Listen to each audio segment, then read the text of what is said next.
kasi meron pong mga usap-usapan na yung dati pong senador na si Antonio Trillanes ay nagpunta daw po sa The Hague at ang pinaniniwalaan po ng karamihan ay siya po ay nagpunta mismo sa kulungan ni dating Pangulong Rodrigo Roa Duterte.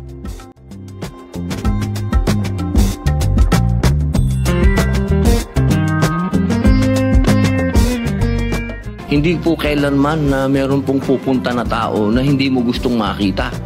Yun po, tatanungin ka muna ng gwardya kung gusto mo bang makita itong taong ito.